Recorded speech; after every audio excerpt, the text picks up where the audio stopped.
aujourd'hui, Nasri m'a reçu chez lui Mhm. et m'a fait faire une dégustation à l'aveugle. Et donc, voilà, c'est toujours un exercice difficile, surtout que c'était un vin qui n'était pas évident, je dois dire. Mais je vais te laisser, Nasri, commenter les conditions, les circonstances de cette dégustation. Avec plaisir. Han, il me fait le plaisir de passer sur la route des vacances, de s'arrêter une journée chez moi à la campagne. Et comme nous sommes tous les deux très joueurs, surtout lui d'ailleurs, parce que moi je sais de quoi il s'agit, je lui ai préparé, pas une dégustation, un programme de dégustation. On ne fait que commencer pour le déjeuner. Et donc là, un vin un peu compliqué quand même pour commencer. Et voilà, on va démarrer avec ça pour le déjeuner. Un vin qui est... qu'est-ce qu'on fait? On le présente ou... Oui, on peut le Oui, présenter, on on peut peut le le montrer. présenter. Donc, euh, moi j'ai un faible pour le Piémont. Et Hani adore le Piémont aussi. Et il aime bien les vieilles bouteilles. Donc, on n'a pas... j'ai sorti de ma cave un Barbaresco d'une coopérative qui s'appelle Produttori del Barbaresco, une bouteille d'une cinquantaine d'années, de 1970. Voilà. Superbe. Donc, Su- évidemment, Super surprise. très risqué, Oui, mais oui, comme toujours, mais il faut ouais, risquer. il faut- Avec les vins vieux, on est évidemment on est à la frontière entre le risque et parfois la l'émerveillement. grande découverte. Voilà les grandes découvertes et effectivement ces bouteilles-là ont toute la particularité de raconter une histoire, sauf si elles sont foutues, ce qui n'était pas le cas de celle-là. Donc moi, je vais te raconter mon histoire Oui, personnelle. Donc là, j'ai goûté, effectivement, il était dans une carafe. J'ai pas vu la bouteille que plus tard. Et dès le nez, j'ai pensé à un vin. Alors, je suis parti sur du Bordelais. Et effectivement, là, encore, comme ça, à l'aveugle, ça me faisait penser à des vins de Bordeaux, en tout cas à la manière bordelaise, des années 70. Pourquoi? Parce qu'il y avait un style qu'on retrouve plus du tout aujourd'hui, qui est un style qui donne des vins qui tirent sur des aromatiques presque, moi je dirais, de coquille d'huître, moi j'appelle ça, parce que c'est un peu légèrement salé au nez. Et il y a une sorte de parfum assez particulier que je ne saurais pas décrire, pour être tout à fait honnête. Mais en tout cas, ça m'a plongé dans les toutes premières dégustations que nous avions faites ensemble au tout début, quand nous avons monté notre premier club de vin avec notre ami Philippe, tous les trois. oui. Effectivement, à l'époque, c'était dans les années 80.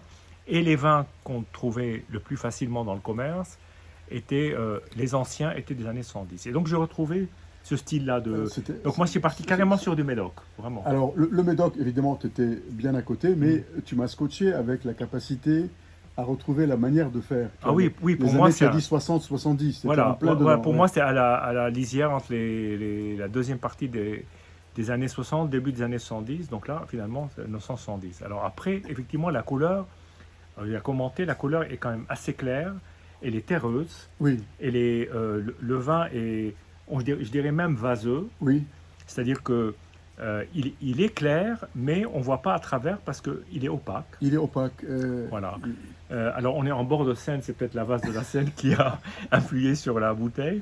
mais alors, Mais par contre, il n'y a pas de suspension, on ne voit pas les non, non, suspensions, il n'y a rien en fait. mais c'est... Il n'y a rien. ouais, Il n'y a rien. il a une opacité ouais, La lumière passe à travers, ouais. mais on n'arrive pas à voir de l'autre côté de la robe. Alors, ce qui est assez étonnant, c'est que la robe est assez caramel, mais il a quand même encore un fond de rouge orangé. Évidemment, le pourtour est très évolué, ce qui ne surprend pas maintenant qu'on sait que c'est un vin qui a plus de 50 ans. Et il y a une assez belle brillance, donc c'est une assez belle robe. Et ce nez qui est quand même assez particulier, que je qualifierais peut-être à tort de salé, de coquille d'huître, mais il y a il n'y a pas de fruits, hein. Non, Voilà. Alors en bouche, je vais le regoûter là. oui, Il faut dire il s'est un peu plus aéré qu'au début, donc il a peut-être évolué.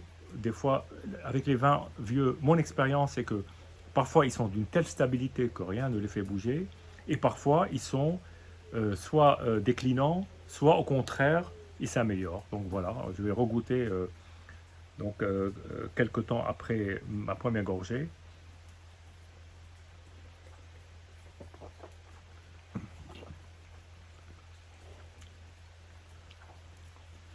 Bon, on trouve quand même, il y a encore pas mal de tanins. C'est assez étonnant, hein. Des tanins assez présents. Il y a une acidité très tenace qui est là, on a l'impression qu'elle tient le vin, puis une très légère chaleur en fin de bouche, comme si c'était un peu piquant, comme une sauce piquante Absolument. de pizza. Voilà, le même Exact. effet. Alors on vient de manger une pizza avec de la sauce piquante, Bah oui, donc donc on est peut-être influencé par ça, mais Non, c'est mais vrai, il y a ce petit côté un peu feu vers la fin. Dire qu'il y a beaucoup de fruits, il y en a, hein, mais ça regorge pas de fruits. Mais effectivement, à partir du moment où tu m'as dit que ce n'était pas un vin français, j'ai éliminé les vins espagnols, que je ne voyais pas du tout. À cette époque-là, c'était essentiellement Rioja, Ribera del Duero ou Penedès, mais ce n'est pas le style. Je suis orienté vers l'Italie, et là, effectivement, c'était plutôt Nebbiolo, parce que vu la clarté. oui, Et effectivement, là, après coup, on est plutôt dans un vin très traditionnel, dans le style des années 70, qui sont des vins très hyper classiques, qui sont faits pour la longue garde. oui. Bien entendu, 50 ans pour un Barbaresco non parcellaire, parce que c'est un Barbaresco générique, mais c'est quand même une belle appellation. C'est peut-être un peu tendu au niveau de l'âge, mais il y a quand même beaucoup de plaisir. C'est vrai. Qu'est-ce que tu peux en dire, toi? Écoute, moi, évidemment, c'est beaucoup plus facile, connaissant le vin, de retrouver ces marques. Au nez, je retrouve les fleurs fanées, qui sont très typiques du Nebbiolo, je pense. Et donc, de ce point de vue-là, il n'est pas... Alors, c'est un peu estompé par l'âge, par ce que tu as décrit, mais c'est là quand même, une fois que tu le sais. Et puis à la bouche, il y a ce côté un peu... une amertume qu'on retrouve systématiquement, que j'aime bien d'ailleurs dans le Nebbiolo, et un côté un peu goudron. Oui, une espèce oui. Donc, il est quand même assez typique de sa région, une fois qu'on le sait. Mais avec peut-être quelques années de trop, certainement même. Mais franchement, à 53 ans, c'était inespéré.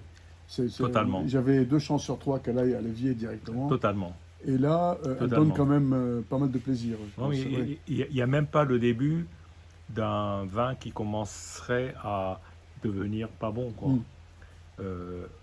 Il est encore, Il est vif, il bouge il est encore. encore debout sur Oui. ses 2 pieds. Oui.